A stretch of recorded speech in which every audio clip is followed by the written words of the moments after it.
So people say, look at it behind us, Justin. Now you're finally This getting is your like first the look. view that I get. Yes, lucky you. So far this year, Arizona has been treated to the best sky shows that we've ever seen.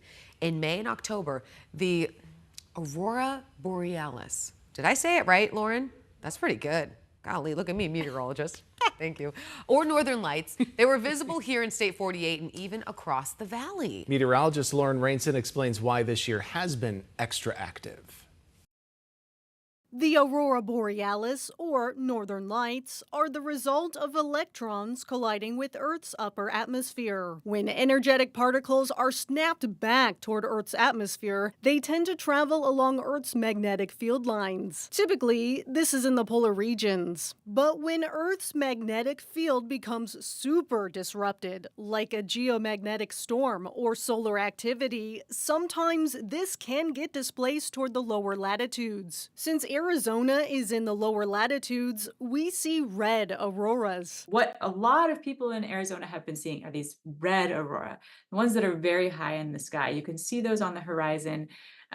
So they're not overhead, but you're looking on the horizon at them. And that's where you get these pictures of this display where you can see the red and sometimes you can see them down into green. The different colors indicate how high in the sky the electrons collide with molecules in our atmosphere. Red auroras, like the ones we've seen recently in Arizona, occur above 200 kilometers. Green auroras are 100 to 200 kilometers, or about 124 miles up in the sky. So why has Arizona seen the northern lights more now than ever before? We're seeing a lot of activity right now because we are in solar maximum.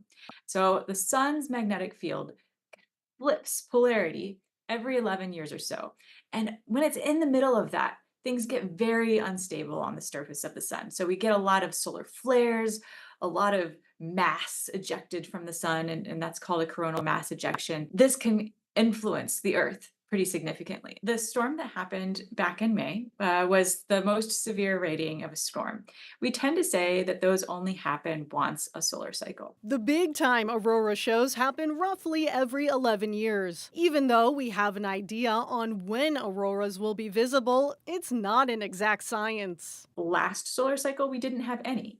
It was a quieter solar cycle. So now we're in this state where we haven't seen a solar cycle like this. We haven't seen a solar max like this for 20 years. And 20 years later, we have technology that allows us to share our view of the sky's most breathtaking light display. If you've missed out, we are still in solar maximum, so the next big show could happen over these next few months. For 12 News, I'm meteorologist Lauren Rainson.